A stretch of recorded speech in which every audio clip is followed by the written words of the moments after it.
जय गुरुदेव एवरीवन। गुरुर्ब्रह्मा गुरुर्विष्णु गुरुर्देवो महेश्वर गुरुर्साक्षात् परब्रह्मा तस्मै श्री गुरुवे नमः। तस्मै श्री गुरुवे नमः। तस्मै श्री गुरुवे नमः। इस श्लोक का अर्थ है, गुरु ही ब्रह्मा है, गुरु ही विष्णु है और गुरु ही भगवान शंकर है। गुरु ही साक्षात परब्रह्म है। ऐसे गुरु को मैं शत शत प्रणाम करता हूँ। Hope you all are very fine. So today we'll have chapter number 8. That is, this is our last chapter for tenses, for future tense. Okay, it is verbs expressing the future. So we'll take this chapter today and I will explain you its rules and we'll do exercises in it. Okay, so whatsoever doubts we will be getting to clear them in live classes. Okay, so we shall, will be, will have, all these comes under future tense. इसके rules verbs के chapter में मैंने आपको पहले ही clear किए हैं सबको। Again I am telling you, shall will का यूज़ होता है जहाँ पे, ठीक है, वो हमारे फ्यूचर टेंस होते हैं। ओके, सो टेबल्स जो दे रखे हैं इसको ध्यान से सुनेंगे। एंड इसमें देखो विल को कहाँ कहाँ हम यूज़ करते हैं। फ्यूचर इज़ यानी आने वाले टाइम के लिए, ठीक है ना। पास्ट जो हमने पढ़ा था वो बीता हुआ टाइम था और प्रेजेंट जो अभी करंट चल रहा है, ठीक है। तो फ्यूचर है जो कल के लिए, टुमारो के लिए, जिसको हम यूज़ करते हैं। तो विल को हम कहाँ कहाँ यूज़ करते हैं उसमें मैंने आपको बोला हुआ है। आई, यू, वी, इन सब के साथ हम क्या यूज़ करते हैं, विल और शेल, है ना। विल और शेल दोनों का यूज़ होता है। और बाकी दे जो होता है उसके साथ हम विल को यूज़ करते हैं, ठीक है, ऐसा होता है। तो ये आप सबको याद रखनी है बातें, रूल्स हैं ये।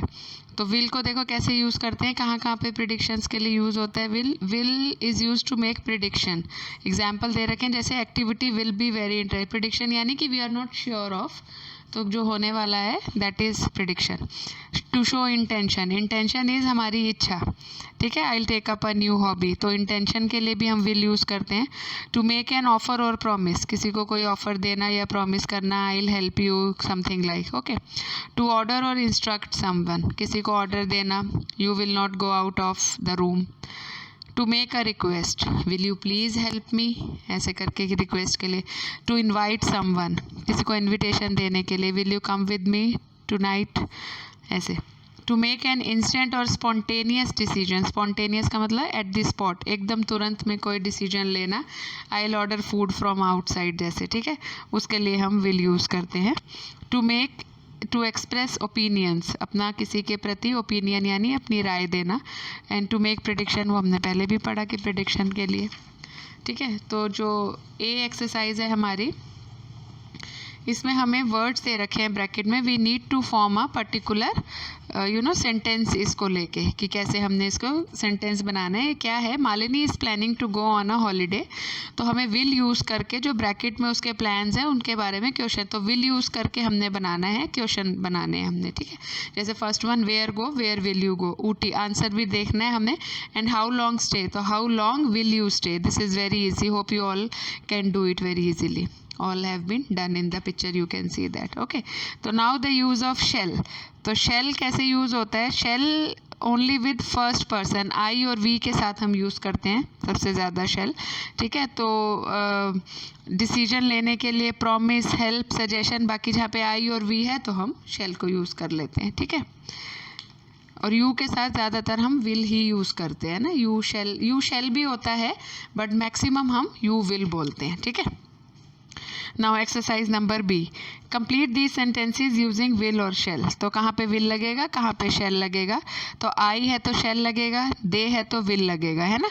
सेकंड में शेल, थर्ड में विल, एंड फोर्थ फ्रेंड्स है, प्लूरल है, एंड थर्ड मतलब फर्स्ट ऑब्जेक्ट, फर्स्ट सब्जेक्ट नहीं है हमारा, फर्स्ट पर्सन, तो हम इसके साथ विल लगाएंगे।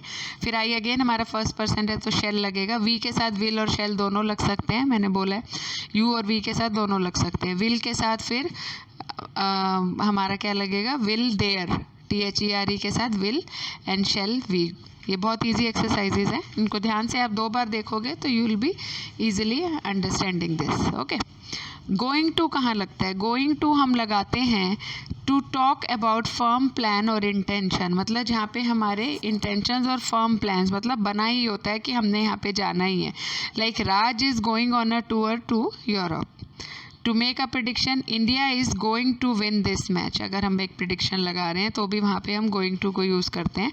देखो इसमें क्या है, going to and will predict करता है फ्यूचर, लेकिन जो गोइंग टू है वो ज़्यादातर ऐसा बताता है जो होने वाला हो तुरंत में, ठीक है ना, टाइम लैप के हिसाब से, कि जिसमें जो अभी होने वाला है, जैसे right now I am going to teach you in the class, मैं अभी आ रही हूँ तुम्हें पढ़ाने के लिए, तो वो अभी के बात में है, ठीक है ना। And I will teach you in next period, तो ये टाइम का डिफरेंस आता है। Okay, that you need to consider in your mind कि दोनों में गोइंग टू और विल में क्या डिफरेंस है।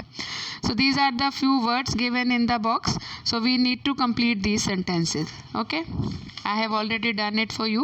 You all should complete your textbook before joining the live class beta. You all should watch the video and complete your textbook, because this time I am not going to read each and every sentence for you. This you need to do, because I have already checked your textbooks. I was really disappointed. You guys were not up to the mark, but this time you told me that you promised me that you will do nicely. So you have to do it neatly and nicely. Okay. So our coach is very confident our team is going to win the tournament.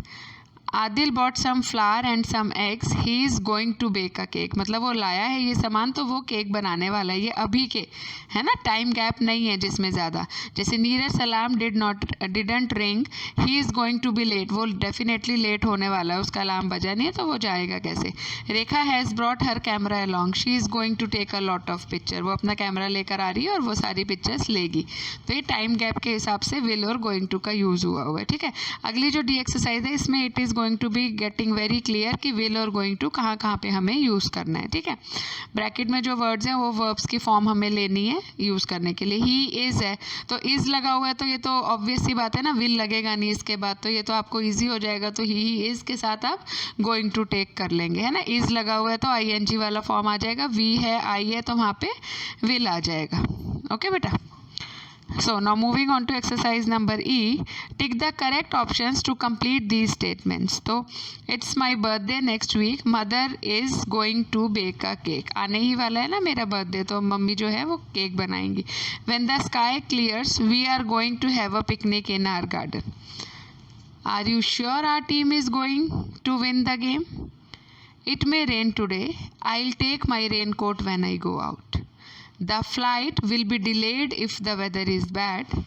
Rajni is going to qualify for the next stage if she works hard.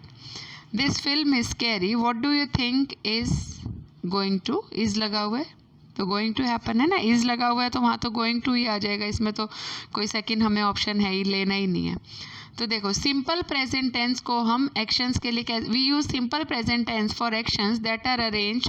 हम simple present tense को भी हम करते हैं कि जिनको हमने arrange और स्केड्यूल किया होता है फ्यूचर टाइम के लिए, कोई एक्शन जो हम करने वाले, जैसे we have exams next month, है ना, आने वाले महीने में हमारे exam, we will be having exam next month, ये भी ठीक है। The office closes at 5 PM, शाम को 5 बजे बंद हो जाएगा। तो अब ये प्रेजेंट कॉन्टिन्यूस टेंस क्या है, वो भी ऐसे एक्शंस में यूज़ होता है जो प्लान किए जाते हैं फ्यूचर के लिए। They are taking a train to Lucknow, है ना। तो अब हमें इसमें सिंपल प्रेजेंट टेंस या प्रेजेंट कॉन्टिन्यूस टेंस लेके एफ एक्सरसाइज में हमने इनको जो सेंटेंसेस है उनको दोबारा लिखना है। The bus will leave at 6 PM, ये क्या है, हमारा फ्यूचर टेंस है। The bus will simple future tense है, the bus will leave at 6 PM। तो हमने इसको कैसे चेंज करना है, इसको हम सिंपल प्रेजेंट टेंस में चेंज करेंगे सिंपल फ्यूचर को, तो it will change like the bus leaves eight 6 PM।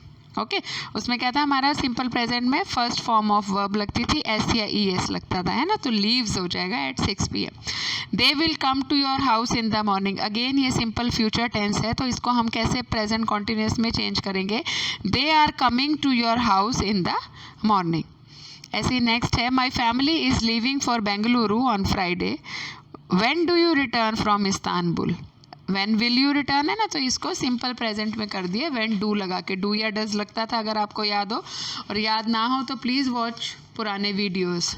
to make your concept clear, please. We'll have our holiday next week. We have our holiday next week. Okay. My friend will play her next basketball match on Friday. तो मैं क्या बोलूँगी? My friend is playing next basketball match on Friday. The arcade will open at 9 o'clock. So the arcade is opening at 9 o'clock. तो वो meaning उसका वही रहा है, सिर्फ हमने टेंसेस उसमें चेंज कर दिए हैं. ठीक है. बी में टू कब लगता है? बी किसके लिए यूज़ होता है? इज़, एम, आर, इन सब चीज़ों के लिए. इज़ और आर के लिए बी को हम यूज़ करते हैं. वॉज वर के लिए भी बी को हम यूज़ करते हैं. ठीक है. तो इसमें क्या, ऑब्लिगेशंस जब हमें देने हो, ऑब्लिगेशंस यानी किसी को थैंक यू, किसी को ऐसे, you are to take care of your belongings. हम वहाँ पे देखो यू के साथ आर लगा के हमने बी को बी के साथ टू, यानी बी तो नहीं लिखा हुआ है यहाँ पे, देखो आर आया है ना यहाँ पे, ये देखो ध्यान दो यहाँ पे आर आया है, तो ये बी किसकी फॉर्म होती है? इज़, आर, वॉज, वर, इनकी फॉर्म होती है. ठीक है.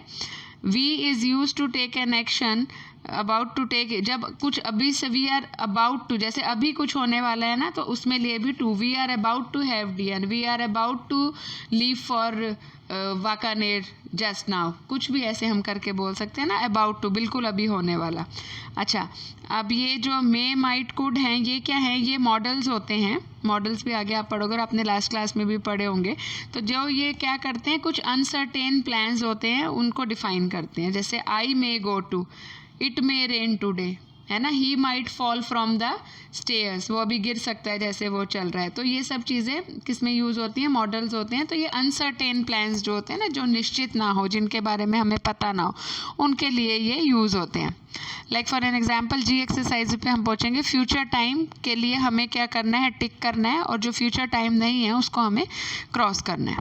तो the principal could join us at the picnic tomorrow, future time है. My friend could make it to the next round of the debate, ये फ्यूचर टेंस नहीं है, फ्यूचर टाइम के लिए नहीं है, जस्ट ये अभी होने वाला है. I am about to start from my place, मैं भी अभी वहाँ से जाने के लिए तैयार हूँ, लेकिन डिसाइड नहीं है, तो ये फ्यूचर टाइम है. एक्सप्रेस फ्यूचर टाइम लिखा है ना जो बॉक्स में, हमें फ्यूचर टाइम जब एक्सप्लेन करना होता है तो वो अबाउट टू और ये सारी चीज़ें हम यूज़ करते हैं, बी की फॉर्म यूज़ करते हैं. ठीक है ना. ये एक्सरसाइज इससे बिलोंग करती है, तो इसको हम कर लेंगे. मे आई कम इन, फ्यूचर टाइम नहीं है. ठीक है ना. टू जहाँ पे अबाउट टू और ये सब लग रहा है वो वाला है फ्यूचर टाइम. ओके बेटा. Now moving on to second, इसका टेंस है सिंपल फ्यूचर में हम कर रहे थे, अब ये सारे आएंगे फ्यूचर कॉन्टिन्यूअस टेंस में. इसमें क्या होगा? विल, शैल, और क्या लग जाएगा साथ में? आई एन जी, बी लग जाएगा. इसमें देख लो क्या लग जाएगा? Will, shall, be plus I N G form. ठीक है. और जहाँ नेगेटिव होगा वहाँ पे नॉट के साथ बी लग जाएगा plus I N G form.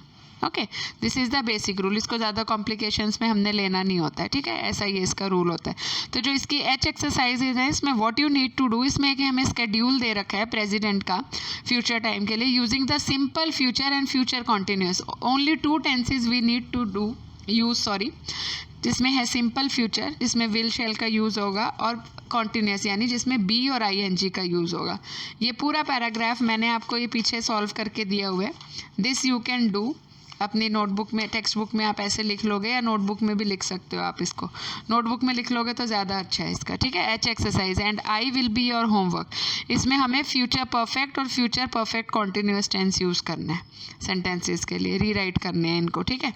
As complete sentences example दे रखा है, तो ये आपको होमवर्क है, और ये एच वाला मैंने आपको कर दिया, इसको आप नोटबुक में लिख लोगे. Now moving on to future perfect tense and future perfect continuous. तो इसका भी बेसिक रूल है, ज़्यादा कॉम्प्लिकेशंस नहीं लेने हैं हमने. Will, shell plus have, her future perfect में हैव आता ही आता है, और जहाँ पे नेगेटिव होगा वहाँ पे नॉट हैव आ जाएगा, नॉट प्लस हैव. ठीक है. और क्वेश्चन वाला होगा तो आपको पता है सब्जेक्ट विल पहले आ जाएगा, फिर सब्जेक्ट आ जाएगा. और ऐसे ही परफेक्ट कॉन्टिन्यूस में भी वेरी सिंपल है.